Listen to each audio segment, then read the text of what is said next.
गर्चे मगरिबी Bengal Urdu academy Urdu प्रोग्रामों के जरिए दूसरी रियासतों के एकेडमी के मुकाबले खुद को नुमाया साबित करने की कोशिश कर रही है।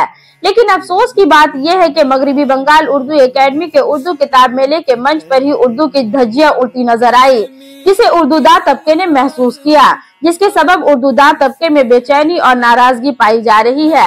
सिर्फ मगरिबी बंगाल ही नहीं बल्कि दूसरी रियासत के उर्दूदां न सिर्फ हैरान है बल्कि इसकी सख्त लफ्जों में मजम्मत भी की है।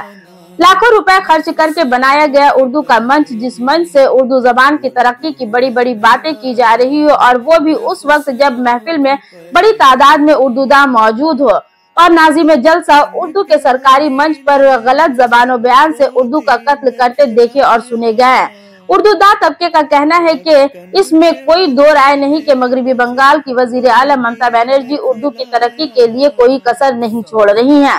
यहाँ तक कि उर्दू की तरक्की के लिए फंड में भी इजाफा किया गया है। लाखों रुपए लगाकर उर्दू का मंच सजाया जाता है, मगर चंद मेंबरान को खुश करने के लिए ऐसे नाजिमों को नामजद किया गया कि साफ नजर आ रहा है मखमल पर टाट का पेबंद लगाया जा रहा है।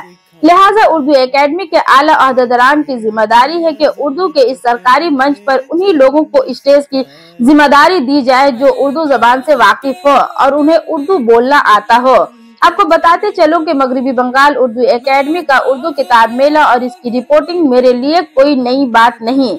वीडियो रिपोर्टिंग के पहले मैं अखबार में भी इसकी और एकेडमी के जुमला प्रोग्राम की रिपोर्टिंग करती रही हूँ। इस बार भी वही किया, लेकिन इस बार मुझे बहुत सारे लोगों ने फोन करके जब एकेडमी के प्रोग्राम के नजामत के बारे में बताया तो मुझे ऐसा लगा कि लोग मुझे उर्दू एकेडमी का स्टाफ समझ बैठे हैं।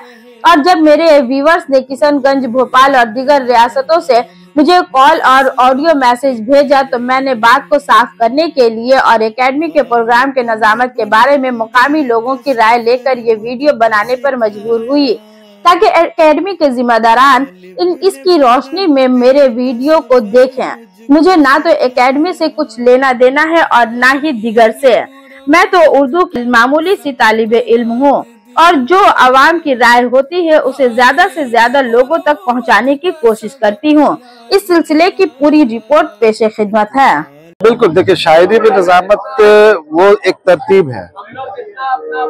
एक खातून पढ़ के गई है, कोई शायरा पढ़ के गई है, लोगों में एक जरा सी तब्दीली आई है ना, एक रोमानी मिजाज बन गया है, थोड़ा सा शोर गुल हुआ है, ताजगी आ गई है मजलिस में। अब उसके बाद एक एकदम संजीदा शायर को दीजिएगा तो मजलिस अचानक से नीचे आ जाएगी।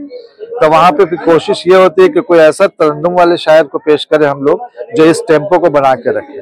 कभी कभी ऐसा होता है कि अगर किसी शायरा के बाद तरन्नुम का कोई शायर नहीं बचा है तो हम लोग वहां पे हज़ल का शायर यानी मज़ाहिया शायर पेश करते हैं। क्यों? ताकि वो जो मजलिस में लोग बैठे हैं सामे के हैसियत से, उनके अंदर जो ताजगी है, जो वलवला है, वो जिंदा रहे। अगर इस टेम्पो को बना के शुरू से आखिर तक रखेंगे तो मुशायरा कामयाब होगा। लेकिन अदबी महफिल में इस पर बिल्कुल बरक्स है।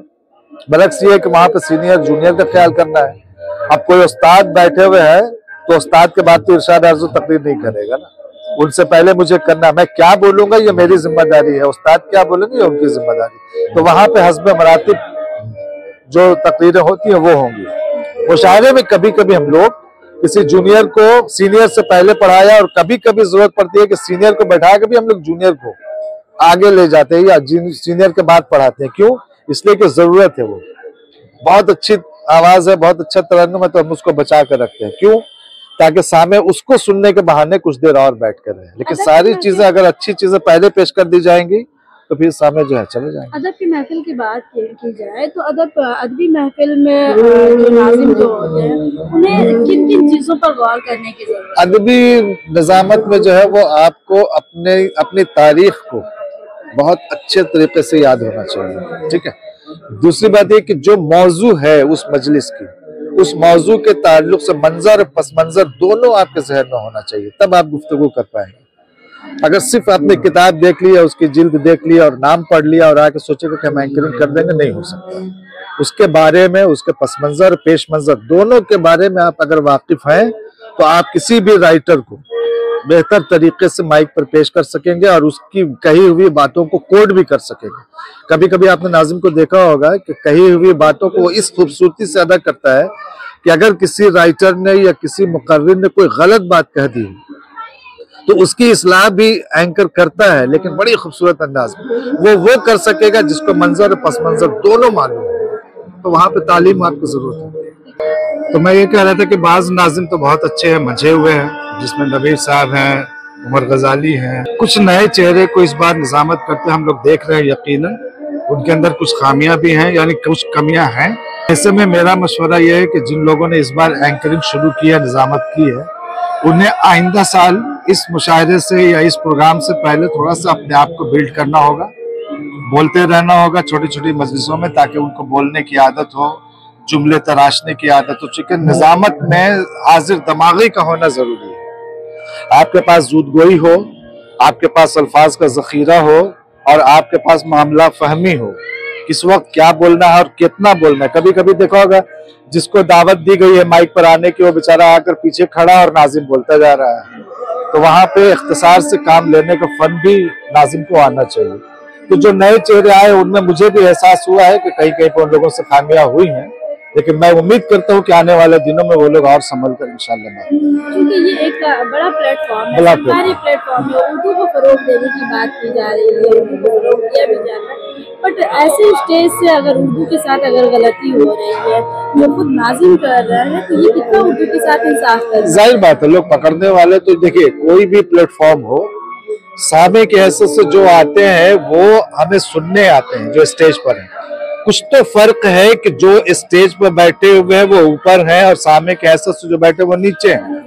ये जो दो तबका है, इन दो तबके में कुछ तो फर्क होना चाहिए। आपको सुनने क्यों आए हैं हम? इसलिए सुनने आए हैं कि आपकी जबान से, आपके जुमले से, आपके कहने के अंदाज से हमें कुछ सीखना है। लेकिन जिस वक्त ये एहसास हो जाए कि नहीं, उनसे अच्छा तो मैं बोल सकता हूँ या बोलता हूँ, तो फिर आप उनको नहीं सुनेंगे। ऐसे में क्या होता है, मजलिस खाली हो जाती है, लोग जाना पसंद करते हैं। तो ये सवाल बहुत अच्छा है कि आइंदा हम लोग कोशिश करें, या एकेडमी ये कोशिश करे कि जिनको भी माइक दिया जाए उनके मुतालिक पहले सोच लिया जाए कि क्या वो सामे के मेयार पे, यानी सुनने वालों के मेयार पे कायम आएंगे या नहीं आएंगे। अगर नहीं आते तो उन्हें मशक कराने की जरूरत है। पार्टी करना देखिए सानवी हैसियत है, आपकी पहली हैसियत होनी चाहिए। अगर आप माइक पर आ रहे हैं तो आपकी जबान अच्छी होनी चाहिए, सीधी बात है। जबान अगर आपकी अच्छी होगी, आप मिनिस्टर क्यों ना हो, आप अच्छी जबान बोलते हैं, आप सदारत भी कर सकते हैं, आप निजामत भी कर सकते हैं, आप कुछ भी कर सकते हैं। शर्त है जबान का होना। ये जो सानवी चीज है ना, हम मिनिस्टर हो गए जिसका मतलब ये नहीं कि हमारे पास जबान नहीं है, जबान तो मेरे पास भी है।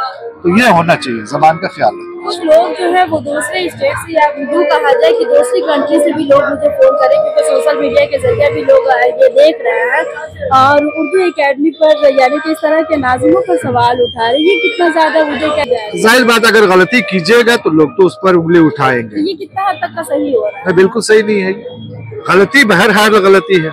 हम लोग आज भी गालिब को पढ़ाते हुए बोलते हैं कि हाँ, यहाँ पर गालिब ने ये गजल में रदीफ और कवाफी में इंसाफ नहीं बरता है ना।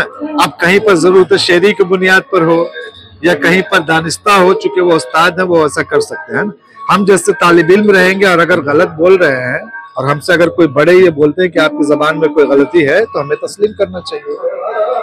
अस्सलाम वालेकुम, मेरा ताल्लुक़ भोपाल से है और मेरा नाम वजाहत है। अभी पिछले दिनों मैं कलकत्ते में था और कलकत्ते में मुझे मौका मिला कि मगरबी बंगाल उर्दू एकेडमी की जानिब से जो प्रोग्राम मुनक़िद किए गए, मैं उनमें शरीक हो सकूं।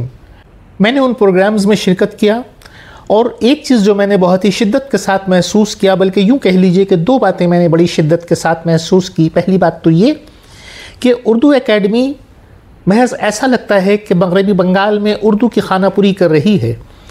उर्दू ज़बान ये वो ज़बान तो नहीं है जिस ज़बान का मुज़ाहरा वहाँ के स्टेज पे किया गया।